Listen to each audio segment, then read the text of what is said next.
Hi, welcome to Eric's Movie Corner. I'm Eric, and I'm here to talk about movies. Let's do it.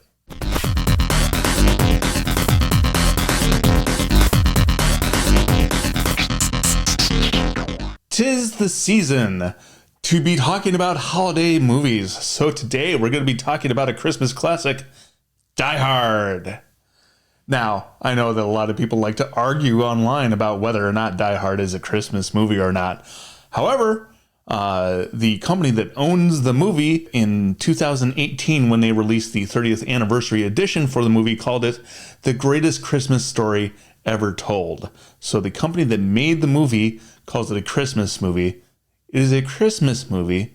So those of you out there that don't think it is, sorry, you are now officially incorrect. So today we're going to be talking about Die Hard. Die Hard is a really interesting movie because it's one of the classic action movies from the 80s, and it stars Bruce Willis. Now, at the time, Bruce Willis wasn't the well-known action star that he is today. He was most known for a sitcom he was doing with Sybil Shepherd called Moonlighting. So, when they went to make Die Hard, he wasn't the first choice. The part of John McClane was offered to Richard Gere, Sylvester Stallone, Harrison Ford, Mel Gibson, Arnold Schwarzenegger, Clint Eastwood, Robert De Niro, Charles Bronson, Don Johnson, Michael Madsen, and Richard Dean Anderson. That's freaking MacGyver. All of those people were offered the part before they went to Bruce. In fact, the studio was so nervous about releasing an action movie starring Bruce Willis that the initial poster for the movie did not have his face on it.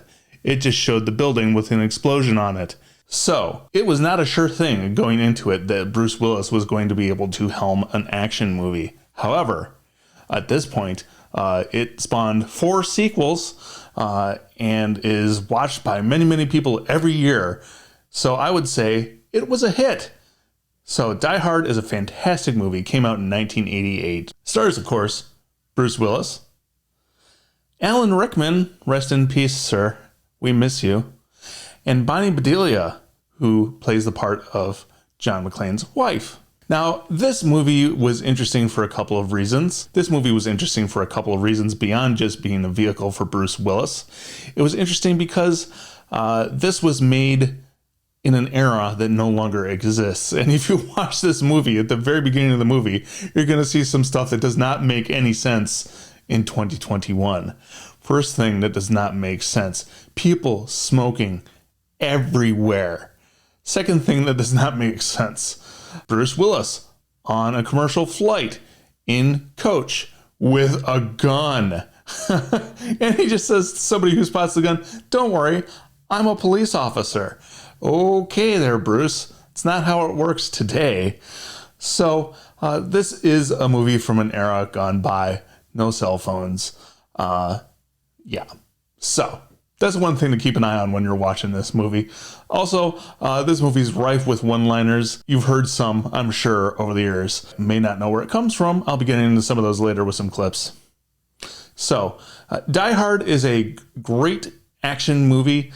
Alan Rickman is a fantastic antagonist in this movie.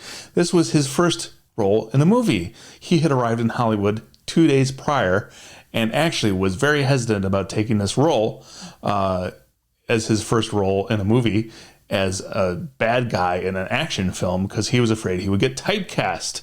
Well, he wasn't completely wrong about that. The good news is he's fantastic at it. And he did end up getting some different roles along the way, including one of my favorites in Galaxy Quest. That movie's a whole lot of fun if you haven't seen it. So I'm going to go ahead and throw up the spoiler warning here. I'd be very surprised if you hadn't seen Die Hard, but that's part of the purpose of my channel here, is to get people to go back and watch classic movies they haven't seen. So if you haven't seen Die Hard, please check it out. It is one of the better 80s action films.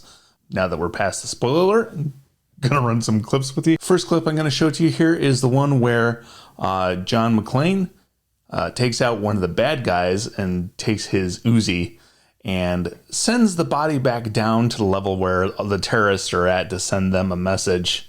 We have left nothing to chance.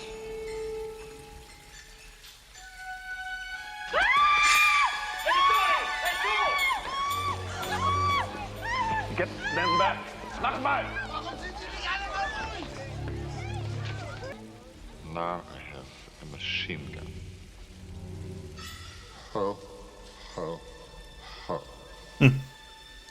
That's one of the great things from this movie is him writing that on the shirt and sending it back down to the terrorists. Another great movement in this movie is this one right here. Another great moment in this movie is this one right here, where Hans Gruber is talking to John McClane on the radio, mocking the American cowboy culture, and John McClane zings him with his one-liner, which has become a classic. You have me at a loss. You know my name, but who are you? Just another American who saw too many movies as a child. Another orphan of a bankrupt culture who thinks he's John Wayne, Rambo, Marshall Dillon. I was always kind of partial to Roy Rogers, actually. I really like those sequin shirts. Do you really think you have a chance against us, Mr. Cowboy? Yippee-ki-yay, motherfucker. What a great line.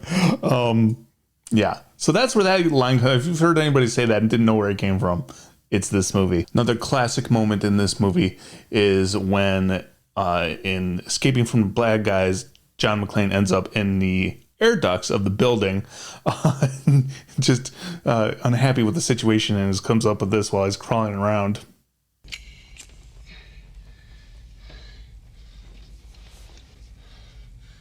Come out to the coast. We'll get together, have a few laughs. Another classic moment in this movie is when John McClane is trying to recruit some help and alert the outside world to what's going on in this building, and he kind of terrorizes a local police officer to get him to report it to the main precinct. So this is what happened here. Goose chase over here at Nakatomi Plaza. Everything here's okay. Over. But nobody has no place that's slow. Man, God, everything is a crime!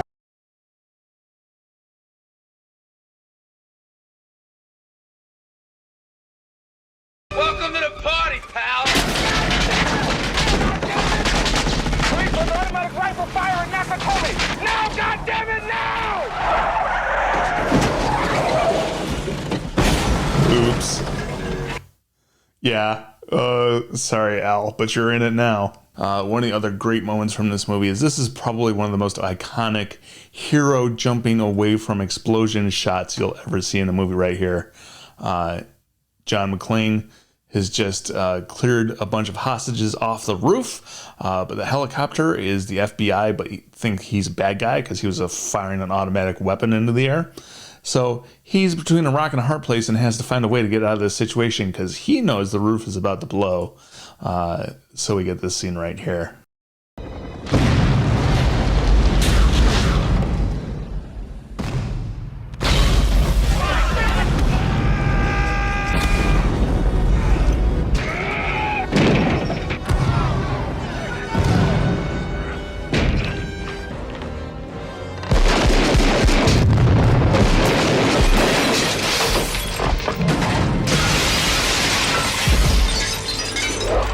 Lots of broken glass in this movie.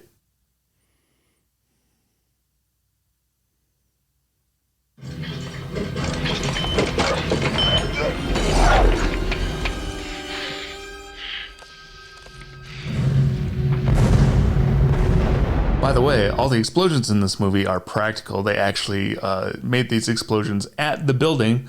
This building was actually owned by Fox. So they charged themselves rent while they were filming the movie, and I guess they could get away with damaging stuff because they own the building anyway. So yeah, the explosions that you see in this movie are practical effects. They're not actually explosions that would be as bad as they're indicated in the movie, but surely a whole bunch of fireballs and big bangs involved. So eventually, we have the final confrontation between John McClane and Hans Gruber, where Hans kind of throws that zinger back in Bruce's face. Still the cowboy. Mr. McClane, Americans, all alike. Well, this time John Wayne does not walk off into the sunset with Grace Kelly. It's Gary Cooper, asshole. Enough jokes. You made a pretty good cowboy yourself, Hans. Oh, yes. What was it you said to me before? Yippee-ki-yay, motherfucker.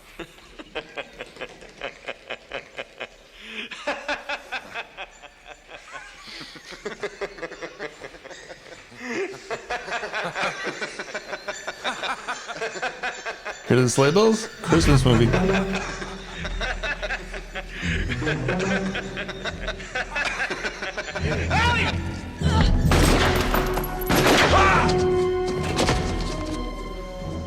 Happy trails, Hans. But of course, nothing is that simple. On his way out, Hans grabs on Holly's wrist as he's falling out the window. And we end up with this scene here.